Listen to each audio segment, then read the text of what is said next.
Hello friends, मैं Mukesh Goyal. I hope कि आप सारे बहुत अच्छे हैं। और फ्रेंड्स, आज हम बात करेंगे जो चाइल्ड डेवलपमेंट और पेडागोजी की बात करते हैं हम, जो H TET, C TET, REET हर जगह पूछा जाता है, उसके बारे में कुछ एमसीक्यूज डिस्कस करेंगे। और जो बहुत इंपॉर्टेंट एमसीक्यूज हैं जो एग्जाम्स में पूछे गए हैं, आपको इसके आंसर करने हैं और हम आंसर मिलके करेंगे। देखते हैं किसके कितने क्वेश्चंस राइट होते हैं।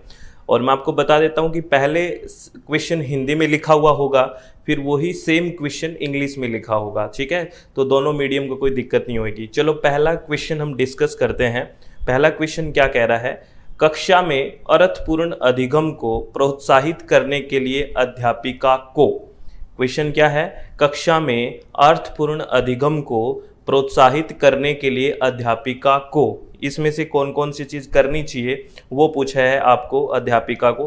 पहले अब हिंदी में इसका सॉल्यूशन कर लेते हैं, फिर इंग्लिश में बात करेंगे। ठीक है, तो सबसे पहले अध्यापिका को ऑप्शन फर्स्ट कह रहा है विद्यार्थियों की सहायता करनी चाहिए कि वे अपने मनोभाव और अभिप्रेरणा को सुव्यवस्थित कर पाएं। ये अच्छी बात है कि अध्यापिका विद्यार्थियों की सहायता करे जिससे वे अपने मनोभाव और अपने जो मोटिवेशन है, अभिप्रेरणा को सुव्यवस्थित कर पाए। ये ऑप्शन बहुत सही है, ये तो जाएगा ही जाएगा।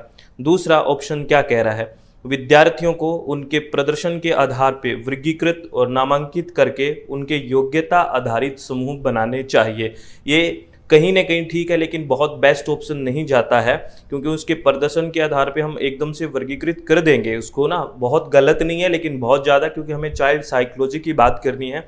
यहाँ पे हो सकता है थोड़ा बहुत डिस्क्रिमिनेशन हो जाए, तो ये हम नहीं करेंगे। ठीक है, बहुत इन बेस्ट ऑप्शन चूज करना है ना, कि हम साइकोलॉजी की बात करते हैं तो बेस्ट ऑप्शन देखना होता है हमें। ठीक है, थर्ड है, वैसे गलत नहीं है मैं ये कह रहा हूँ, क्योंकि ऑप्शंस के अकॉर्डिंग देखना होता है। अगर एक एलिमिनेशन मेथड भी होता है, अगर वो हम साइकोलॉजी में अगर अप्लाई करेंगे तो बहुत अच्छे से क्वेश्चन ठीक होएगा। एलिमिनेशन मेथड क्या होता है? एक ऑप्शन ऐसा होता है फ्रेंड्स जो होता ही नहीं है, मतलब जो आएगा ही नहीं। जैसे इसमें देखो, मैं ऑप्शन नंबर 4 को पढ़ रहा हूँ, एक बार ध्यान देना। कक्षा में विविधता की उपेक्षा करके शिक्षण की मानक विधि को अपनाना चाहिए। ये कह रहा है जो आपकी क्लास है, जो आपकी कक्षा है, उसमें जो भी विविधता है आप उसको समझो ही ना, उसकी उपेक्षा कर दो। मतलब कौन कितना सीख पा रहा है कि नहीं पा रहा, कौन कितने इंटेलिजेंट है, कितना, मतलब कहने का मतलब कौन है जो जिनकी कैचिंग पावर अच्छी है, किसकी नहीं है, यानी कि उसकी आप उपेक्षा कर दीजिए। आप ये मान ही नहीं रहे कि आपकी क्लास में डाइवर्सिटी है, विविधता है, आप उसकी उपेक्षा कर रहे हो। और आपने एक कोई भी शिक्षण का मानक विधि है, स्टैंडर्ड अपना रखा है, वो सब पे वही लागू कर रहे हो। तो ये अच्छी बात है क्या? अगर हर एक स्टूडेंट हर एक मेथड को नहीं समझ पाएगा, ठीक है ना, आपको कहीं ना कहीं विविधता है उसको लेके आना पड़ेगा, उसकी आप उपेक्षा कभी भी नहीं कर सकते। तो ये ऑप्शन तो कतई ही नहीं हो सकता, ऑप्शन नंबर 4। ठीक है ना, आप कभी भी विविधता की किसी भी क्लास में उपेक्षा नहीं कर सकते। अगर आप टीचर हैं तो आप अगर किसी क्लास में जाते हैं तो आपको देखना पड़ता है कि किस लेवल के स्टूडेंट्स बैठे हैं, किस लेवल की मुझे बात कहाँ से डिलीवर करनी है। आप उसको देखते हो, उस डाइवर्सिटी को देखते हो कि किस किस लेवल के स्टूडेंट्स हमारे पास है, उसी के बाद आप लेक्चर स्टार्ट करते हो। ऐसा ही होता है ना अच्छी टीचिंग का। तो आप ऐसे थोड़ी है पहले से घर से स्टैंडर्ड डिसाइड करिए कि बस मैं तो किसी की डाइवर्सिटी या किसी की विविधता नहीं देखूंगा, मैं तो अपने स्टैंडर्ड से पढ़ाऊंगा, ऐसे नहीं होता है ना। तो ऑप्शन 4 तो आएगा ही नहीं, ये तो अध्यापिका को करना ही नहीं चाहिए। तो ऑप्शन 4 ये कट गया, आया ही गया, ये आ गया, ये आना ही नहीं, क्योंकि जिसमें ऑप्शन 4 है वो तो आएगा ही नहीं। अब हमारे पास बच गया 1 और 3, और 2 और 3 बच गया। एक हमारे पास बहुत बेस्ट है, मैंने बात करी थी ना, एक को सिलेक्ट करा था, बहुत अच्छी बात थी। तो सीधा सा ऑप्शन इसका 3rd चला जाता है। मेरी बात समझ रहे हो कि नहीं समझ रहे? कि 1 और 3 इसका इज द राइट आंसर, 1 और 3। 3 क्या है? देखो, विद्यार्थियों में संवाद और परिचर्चा को प्रोत्साहित करना चाहिए जिससे वे बहुप्रपेक्ष करने में सशक्त हों। ठीक है, विद्यार्थियों में आपस में संवाद होगा, आपस में परिचर्चा होगी तो अच्छी बात होगी, उसको प्रोत्साहित करना चाहिए जिससे वे आपस में बात करके, डिस्कशन करके कुछ अच्छी चीज़ लेके आएंगे। Discussion is the good thing ना, कम्युनिकेशन में डिस्कशन होना बहुत जरूरी होता है। तो 1 और 3 है वो बहुत ही बेस्ट आंसर है। तो इसका राइट आंसर क्या चला जाएगा? 3rd, 1 और 3। ठीक है, आपको समझ आया कि नहीं आया? ये साइकोलॉजिकल बेस्ड चीज़ें हैं, थोड़ा सा दिमाग को बहुत पॉजिटिव रखे, इसके आंसर करने हैं, दिमाग को पॉजिटिव रखना है। ठीक है, चलो इसी क्वेश्चन को हम इंग्लिश में देखते हैं। आप जो हिंदी मीडियम में हैं वो थोड़ा स्किप कर दें, तेज़ देख लें, और इंग्लिश मीडियम वाले हैं वो इसको, हिंदी वाले को स्किप कर दें, वो आपको मैनेज करना है। ठीक है, इसी क्वेश्चन को मैं इंग्लिश में पढ़ूँ। To promote meaningful learning in the classroom a teacher should, तो क्या करना चाहिए टीचर को? पहला, help students to regulate their own emotions and motivation. ये बात ठीक है, हमने अभी हिंदी में पढ़ी थी। और एक हमने एक बेस्ट ऑप्शन थर्ड पढ़ा इसमें, promote dialogue and discussion among children to build multiple perspectives. ठीक है, तो ये इसका राइट आंसर है 1 और 3। ठीक है, आपको बात समझ में आ गई होगी। ठीक है, चलो ठीक है, ये 2 और 4 नहीं आएगा, 4 तो आएगा ही नहीं, तो फिर हमने एलिमिनेशन मेथड से करके देख लिया, क्योंकि ignore diversity in the classroom and follow standard method of instruction, ऐसा आप नहीं कर सकते, किसी भी क्लासरूम का आप डाइवर्सिटी को इग्नोर नहीं कर सकते हैं। ये इससे भी क्वेश्चन बन सकता है, आप मेरी बात समझ रहे हो, क्या पता आगे इसी की क्वेश्चन लैंग्वेज बन जाए कि ये बात सच है कि नहीं, ये बात समझ रहे हो क्या। तो ऑप्शन से भी क्वेश्चन बन जाते हैं, तो हर एक ऑप्शन को भी आपको क्लियर करना बहुत जरूरी है। आप मेरी बात समझ रहे हो, एक क्वेश्चन से फिर 4 क्वेश्चन तैयार हो जाते हैं, इस बात को आपको ध्यान रखना है, हर एक ऑप्शन आपका क्लियर होना चाहिए, इन्हीं में से ही पेपर बनता है। ठीक है, ये हो गया। अब हम सेकंड क्वेश्चन की बात करते हैं। नेक्स्ट क्वेश्चन क्या होता है, इसको आराम से करना पड़ता है, मेरी बात समझ रहे हो, जल्दबाजी नहीं करनी है, और बहुत अच्छे से समझ में आ जाता है तो मार्क्स बड़े अच्छे आते हैं। चलो हिंदी में क्वेश्चन देखते हैं। प्रतिकूल परिस्थितियों और वंचित पृष्ठभूमि वाले अधिगमकर्ताओं को संबोधित करने के लिए निम्नलिखित में से कौन सी पद्धति प्रभावशाली नहीं है।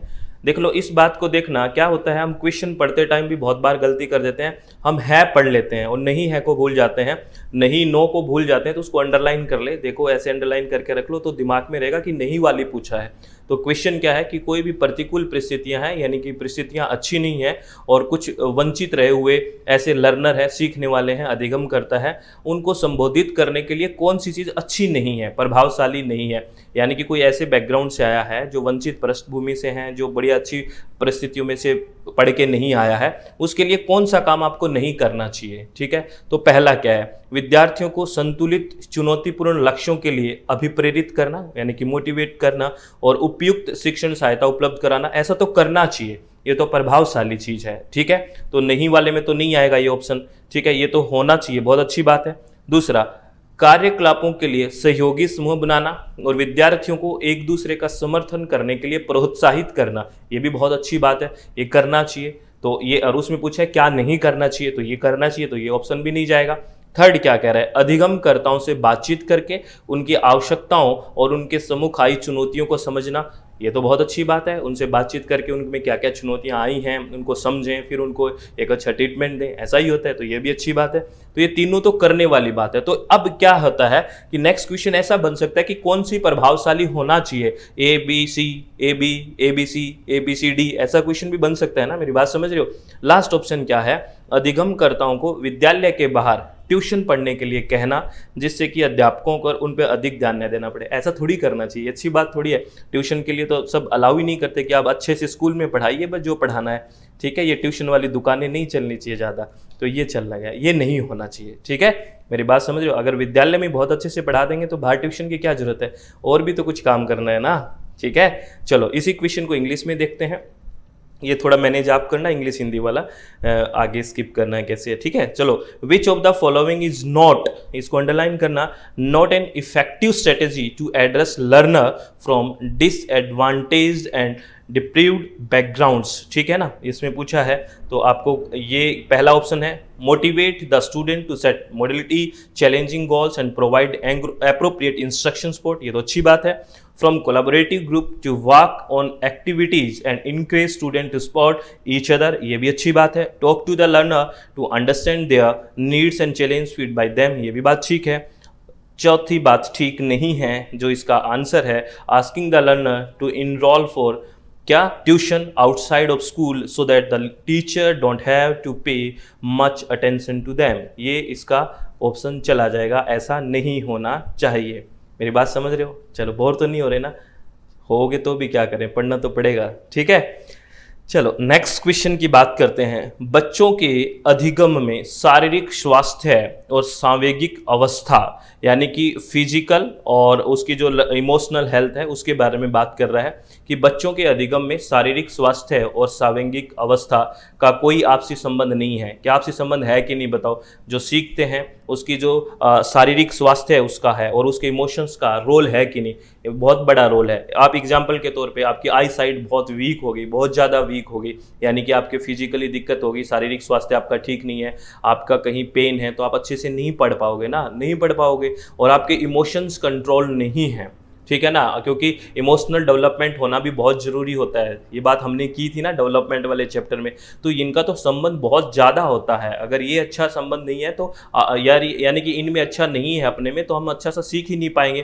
तो इसका कोई आपसी संबंध नहीं है, ये बात तो गलत है बिल्कुल। इसकी भूमिका नगण्य है, ये भी बात गलत है। इसका कोई प्रभाव नहीं होता, ये भी गलत है। इसकी एक महत्वपूर्ण भूमिका है, ये बात ठीक है। इसकी बहुत ज़्यादा महत्वपूर्ण भूमिका है किसी भी बच्चों को सीखने में। उसका शारीरिक स्वास्थ्य ठीक रहेगा, उसकी इमोशंस ठीक रहेंगे, तभी तो बात होगी ना। तो इनका एक बहुत ही महत्वपूर्ण भूमिका है। इसी क्वेश्चन को अगर इंग्लिश देखें, क्या कह रहा है, physical and emotional health of children blank है, their learning play an important role in. ये आ जाएगा इसका ऑप्शन। ठीक है, ठीक है। और एक बात ध्यान रखना, इन क्वेश्चंस की जो पीडीएफ है वो मैं टेलीग्राम लिंक पे डाल दूंगा, टेलीग्राम पे डाल दूंगा। और जो टेलीग्राम का लिंक है वो डिस्क्रिप्शन बॉक्स में मिल जाएगा, आप वहाँ से इसको ले लेना और डाउनलोड कर लेना। ठीक है, अगर आपको ठीक लगे तो। चलो नेक्स्ट क्वेश्चन की बात करते हैं।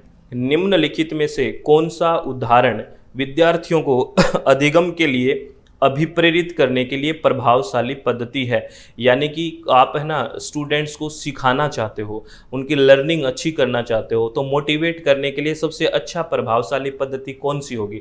ठीक है, आप जो स्टूडेंट्स हैं उनको सिखाना चाहते हो और सीखने के लिए अभिप्रेरित करना चाहते हो, मोटिवेट करना चाहते हो, तो कौन सी टेक्निक, कौन सी पद्धति आप अपनाओगे? पहला, वे कार्य देना जो कि बहुत सरल हो। फिर क्या हो जाएगा, अगर बहुत सरल कार्य दोगे तो उनका डेवलपमेंट अच्छा नहीं होगा, ये नहीं हो सकता। प्रतियोगिताओं के लिए बहुत से अवसर उत्पन्न करना, ठीक है, लेकिन बहुत ज़्यादा बेस्ट नहीं जा रहा। ठीक है ना, बहुत अवसर करोगे, जो बार बार करोगे, ठीक है, कहीं ना कहीं फॉर्मेटिव उसका इवैल्यूएशन होता रहेगा, लेकिन इतना अच्छा ऑप्शन नहीं लगा अभी, क्योंकि साइकोलॉजी बेस्ड बात है। और ऑप्शन की तरफ चलते हैं। पाठ उपलब्ध कराना, विशेषकर जो विद्यार्थी कोई नया कौशल सीख रहे हों। अब आपको ये ऑप्शन तो ये है, अब ये समझ नहीं आ रहा पाठ क्या चीज़ होती है ना, इस पार्ट को, और इसको इंग्लिश में क्या कहते हैं, इसका मैंने नोट लगा के नीचे लिख दिया है, उसको पढ़ेंगे। पार्ट एक तरह से तकनीक होती है, टेक्निक्स होती है। एजुकेशन में जब पार्ट यूज होता है इसका मतलब टेक्निक्स, यानी कि बहुत अच्छी तकनीकों को, यानी कि इंस्ट्रक्शन के मेथड को उपलब्ध कराना, विशेषकर जो विद्यार्थी कोई नया कौशल सीख रहा हो। जितनी अच्छी टेक्निक्स यूज़ करोगे उतना ही अच्छा उसका कौशल होएगा और वो ज़्यादा मोटिवेट होएगा। मेरी बात समझ रहे हो? जैसे एग्जाम्पल के तौर पे अगर आप स्कूल में जाओ, अब छोटे बच्चों को विजुअलाइज करके पढ़ाया जाता है, इंटरेक्टिव बोर्ड आ गए हैं, ठीक है ना, उसमें पिक्चर दिखाई जाती है, तो वो क्या होता है, सीखने के लिए मोटिवेट होता है कि नहीं होता? तो इस तरह की चीज़ें, यानी कि जो इंस्ट्रक्शन दे रहे हैं उसके मेथड को अगर हम अच्छा कर देते हैं तो वो क्या है, एक तरह से पाठ है। ठीक है ना, इंग्लिश में क्या बोलते हैं वो भी देखेंगे, नोट लगा हुआ है वो भी लिखेंगे। ठीक है, तो अगर ज़्यादा जितना अच्छा इंस्ट्रक्शन का मेथड होगा, जितना खेल खेल में सिखाने की कोशिश किया जाएगा, आपस में कार्टूनों से सिखाने की बच्चों को कोशिश करेंगे, तो बहुत अच्छा पद्धति होगी, ये प्रभावशाली पद्धति होगी। वो सीखने के लिए मोटिवेट होगा, वो स्कूल की तरफ खींचा हुआ चला जाएगा। अपनी जब हम जाते थे घसीट घसीट के ले जाना जो पड़ता था ना, वैसा नहीं होगा। अब बच्चे बहुत खुशी से जाएंगे। न्यू एजुकेशन पॉलिसी में ऐसी बातें भी हुई है। ठीक है ना, तो क्या है, उपलब्ध कराना, जो विद्यार्थी नया कौशल सीख रहे हो तो आए गए, वो सीखने से ज़्यादा कार्य पूर्ण करने पर बल देना। ऐसी कोई बात थोड़ी है, कहाँ जाना है, सीखना है ही नहीं, कार्य पूरा करोगे जब पहले हम करते थे ना, ये नहीं होगा। तो इसका राइट आंसर क्या चला जाएगा, 3 चला जाएगा। इसी क्वेश्चन को अगर हम इंग्लिश देखें, which of the following is an example of effective motivational strategy to encourage student to learn. ठीक है, तो क्या है, providing scaffolding especially when student learn a new skill. ये याद रखना, इंग्लिश में इसको फोल्डिंग कहते हैं। ठीक है, और इसी पे मैंने नोट लगा के लिख दिया है कि ये चीज़ क्या होती है, इसको भी आप लिख सकते हो। और ये पीडीएफ आपको टेलीग्राम पे मिल जाएगी, टेलीग्राम का लिंक डिस्क्रिप्शन बॉक्स में है। अगर एजुकेशन में बात करें, शिक्षा में बात करें, मचान यानी कि स्कैफोल्डिंग जिसको आप पाठ कहते हो, वो विभिन्न प्रकार की अनुदेशनात्मक तकनीकों को संदर्भित करता है। ठीक है, टेक्निक्स है जो छात्रों को उत्तरोत्तर मजबूत समझ की ओर ले जाती है और अंततः सीखने की प्रक्रिया में अधिक से अधिक स्वतंत्रता प्रदान करती है। ठीक है ना, in education scaffolding refer to a variety of instructional technique. ये इंस्ट्रक्शन टेक्निक की वैरायटी है, ये ध्यान रखना। इससे भी क्वेश्चन पूछा जा सकता है कि एजुकेशन में स्कैफोल्डिंग का मतलब क्या है, मचान का मतलब क्या होता है, ऐसा रीट में भी पूछा जा सकता है क्वेश्चन, कोई दिक्कत नहीं है। ठीक है ना, मेरी बात समझ रहे हो कि नहीं समझ रहे? चलो, बहुत बढ़िया बात है, समझ रहे हो तो। नेक्स्ट क्वेश्चन की बात करते हैं। नेक्स्ट क्वेश्चन क्या कहता है, बच्चों के चिंतन के विषय में निम्नलिखित में से कौन सा कथन सही नहीं है? आपको पूछा है सही नहीं है, बच्चों का जो चिंतन होता है उसके विषय में कौन सी चीज़ सही नहीं है पूछा है।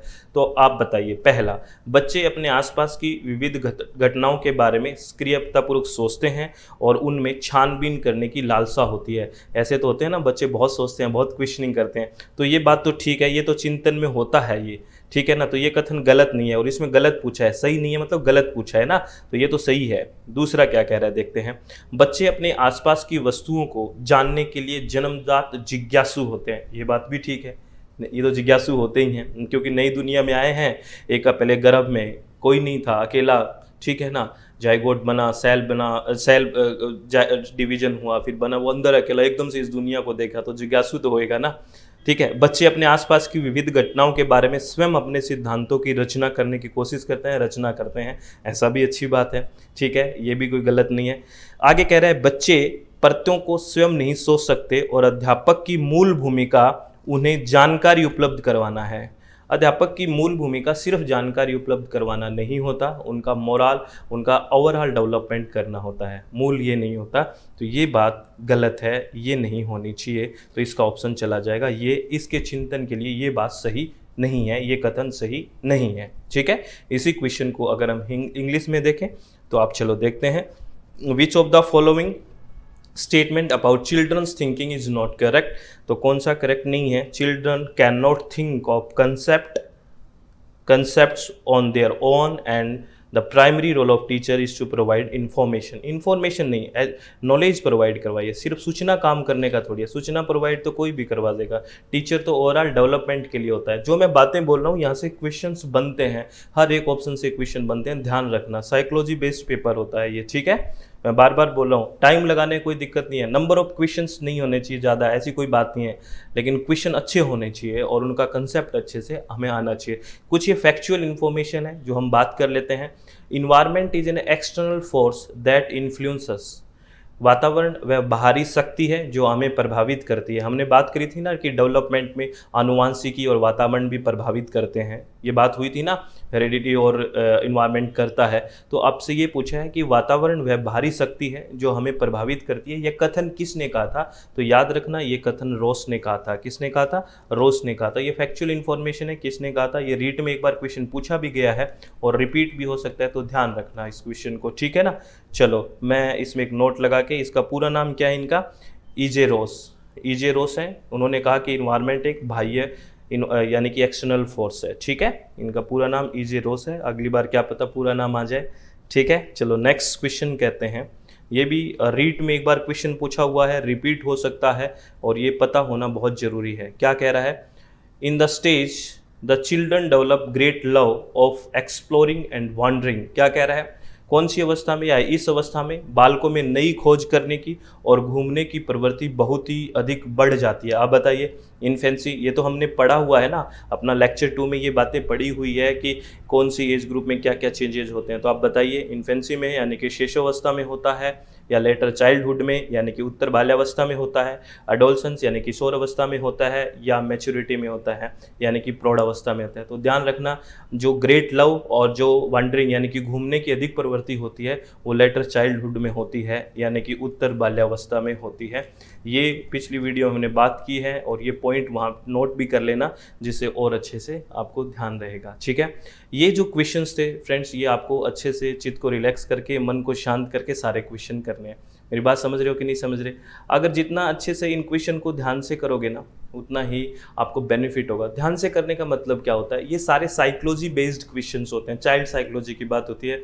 ऐसे नहीं है कि बहुत सारे क्वेश्चन किए जाए, आप अच्छे अच्छे क्वेश्चन करो, कम करो, लेकिन आपका कंसेप्ट बड़ा अच्छे से क्लियर होना चाहिए।